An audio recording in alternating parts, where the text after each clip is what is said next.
नमस्कार, आप देख रहे हैं न्यूज पॉइंट झारखंड। बरही प्रखंड के दैनिक जागरण पत्रकार पर हुआ जानलेवा हमला के दूसरे दिन अपराधियों को गिरफ्तारी की मांग को लेकर कई संगठनों के लोग पहुंचे थाना। 48 घंटे के अंदर अपराधियों को करे गिरफ्तार पुलिस। पत्रकार परिषद थाना में आवेदन देकर बाहर निकलते उमेश प्रताप। व्यवसायियों के साथ थाना पहुंचे मनोज यादव। सीसी कैमरा में कैद हुई गोली चलाते अपराधी। चौपारण प्रखंड के जीटी रोड स्थित स्वामी उर्मिला इंटरप्राइजेज के संचालक एवं दैनिक जागरण के पत्रकार शशि शेखर के घर पर 29 दिसंबर को देर शाम अज्ञात अपराधियों ने अंधाधुंध फायरिंग किया। घटना में दुकान के शटर में 8 राउंड गोली दागा। हालांकि इस घटना में कोई हताहत नहीं हुआ। शशि शेखर कुछ ही देर पहले आए दिन की तरह दुकान बंद कर घर अंदर हो चुके थे। इसी बीच अपराधियों ने पहले दुकान के दीवार पर people's liberation front of India के नाम का एक पोस्टर साटा, फिर दुकान के शटर पर फायरिंग करते हुए फरार हो गए। अपराधियों की संख्या आधा दर्जन बताई जा रही है, जो 2 अलग अलग बाइक पर सवार होकर आए थे।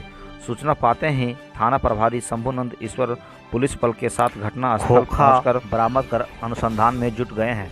घटना के बाद पत्रकार के घर पर शुक्रवार को दिन भर लोगों का आना जाना लगा रहा।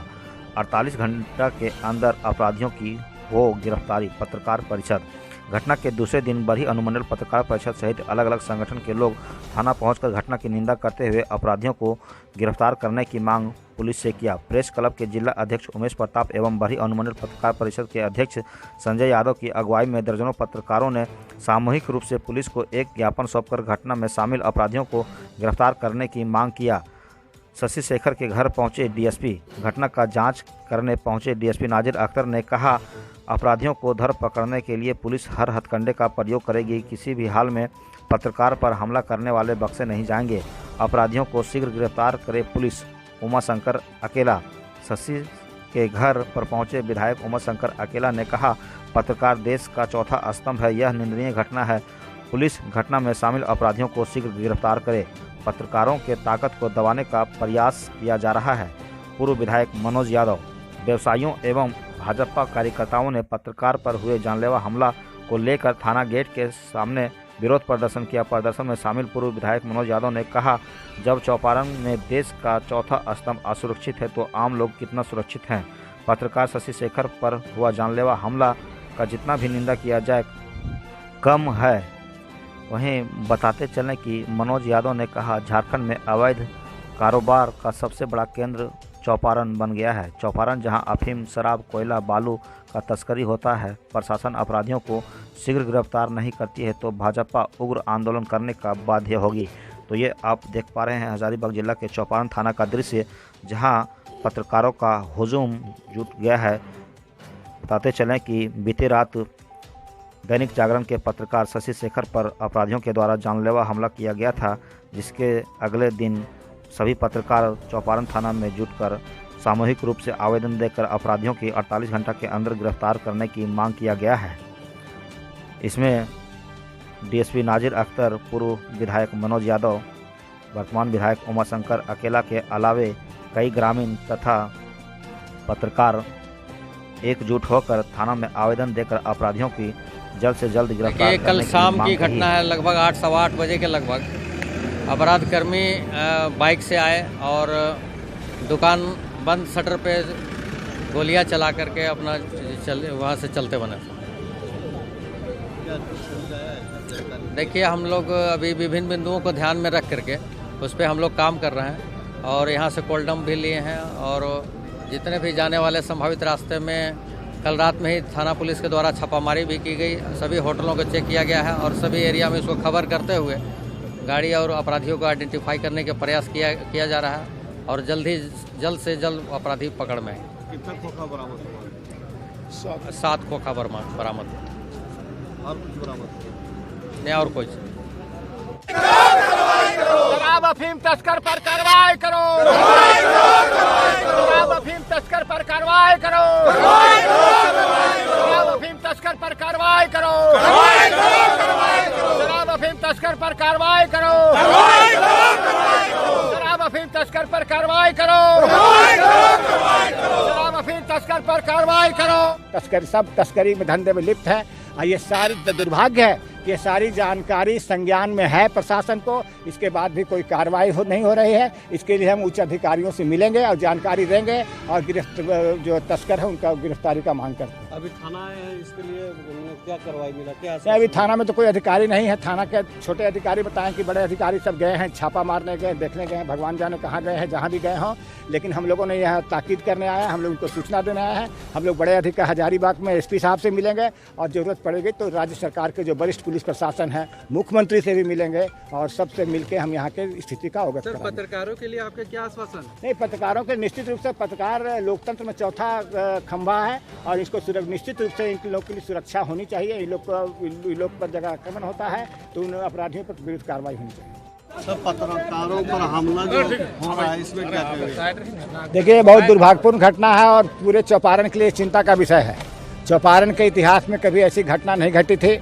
यहाँ के लोग सीधे साधे और सामान्य जीवन बिता रहे थे, लेकिन इधर कुछ दिनों से यहाँ पर अवैध शराब का धंधा, अवैध अफीम का धंधा, अवैध गौ तस्करी, ये सारे कारोबार बहुत जोर से बढ़ गए हैं। और ये जो अवैध तस्कर दारू का अवैध अंग्रेजी शराब के जो तस्कर हैं और जो गौ तस्करी कर रहे हैं, जो अफीम का कारोबार कर रहे हैं, और ये लोग डायरेक्ट रूप से इन्वॉल्व हैं। ये लोग का 50% हिस्सा है अफीम के कारोबार में। ये लोग प्रोटेक्शन टैक्स लेते हैं कि हम प्रोटेक्शन करेंगे पुलिस से, डीएफओ से, फॉरेस्ट वालों से, और उसी का आधा 50% ये लोग हिस्सा लेते हैं। और इन लोग जब पत्रकारों ने जब सही उजागर किया, यहाँ के अवैध कारोबार का उजागर किया, 2-4 बार पत्रकारों ने लिखा, तो आज इसी के परिणाम स्वरूप ये जो तस्कर लोग हैं, अवैध तस्करी जो कर रहे हैं, ये लोग चाहते हैं कि पत्रकारों के आवाज़ को दबा दिया जाए। लेकिन पत्रकारों की ना आवाज़ दबेगी, ना यहाँ के सामाजिक कार्यकर्ताओं को आवाज़ दबेगी। अब हम लोग यह तय कर लिए हैं कि यहाँ जो अवैध कारोबार करने वाले जो यहाँ पर हैं, और इन लोग अवैध कारोबारियों का चोला है। बाहर में तो सामाजिक कार्यकर्ता के रूप में घूमते हैं, बाहर में राजनीतिक रूप से दिखाई पड़ते हैं, लेकिन अंदर से दिन रात काला धंधा करते हैं। अभी चौचरा मोड़ से लेके चोरदाहा चेक पोस्ट तक आप जब रात को देखिएगा, बड़ा ये दुखद घटना है कि 8 बजे आन करके अपराध कर्मी बाजार में आन के गोली चला दे। ये तो बहुत बड़ा दुखदायी बात है। और ख़ास करके हमको ये नहीं पता चलता है कि यदि जो एक दुकान उसी का भाई का दवा का दुकान खुला हुआ है, और इतनी हिम्मत करता है कि दवा दुकान खुला हुआ है और वहाँ बैठा हुआ है, उसके बाद भी आन करके बंद शटर में गोली चलाता है। अब बंद शटर के बगल में पिलर में वो पर्चा छाटता है। ये तो बड़ा अचंभव की बात है। इस प्रकार से इतना हिम्मत हो गया अपराध कर्मी को कि दिन में या रात में 8 बजे 7 बजे तो बहुत बड़ा नहीं रात था। ये तो बहुत दुखदाई है। और मैं प्रशासन को कल एसपी से भी बात किया, अभी डीएसपी साहब को कहा कि बोरे आइए, इस पर गहन जांच पड़ताल चल रहा है। इस पर निश्चित तौर पे सफलता मिलेगी और कार्रवाई होगी।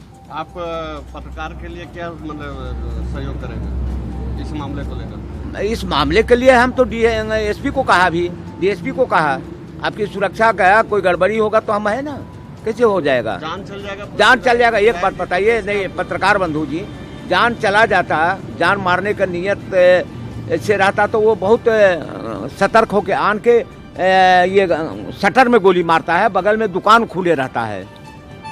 ये बात है ना, जो एक दुकान खुला है दूसरा दुकान बंद है, अब वहाँ गोली चलती है। चले पत्रकार बंधु के लिए हम लोग सोचेंगे, नहीं कैसे सोचेंगे आपकी सुरक्षा का। और ये बात है, पत्रकार बंधु पर गोली, वो भी ये नहीं लिखा है कि आपने पत्रकार संघ से जुड़े हुए तमाम पत्रकार साथी चौपारण थाना आए हैं। आप लोग सबों को जानकारी है कि एक वरीय पत्रकार हम लोग के साथी शशि शेखर पर के घर पर कल जानलेवा हमला हुआ था, फायरिंग की गई थी और उस घटना की हम लोग भरपूर भर्त्सना करते हैं। हम लोगों ने आज विक्टिम के साथ थाना प्रभारी के पास आए, उनको जो है सो एक आवेदन दिया गया है और उन्हें 2 दिन का समय दिया गया है। 2 दिन के भीतर इस मामले को नतीजा तक पहुंचाएं। इस घटना में शामिल जो भी अपराधी हैं, चाहे वो कोई भी हो, उस अपराधी को शिनाख्त करके गिरफ्तार करें, ताकि यह पता चले कि पत्रकार पर हमला करना इतना सहज नहीं है। और यह घटना, मैंने स्पष्ट कहा है कि यह घटना पुलिस पर ही हमला है, क्योंकि 100 गज की दूरी के भीतर इस तरह की घटना को अंजाम अपराधियों ने दिया है, इसलिए पुलिस के लिए भी ये चुनौती है।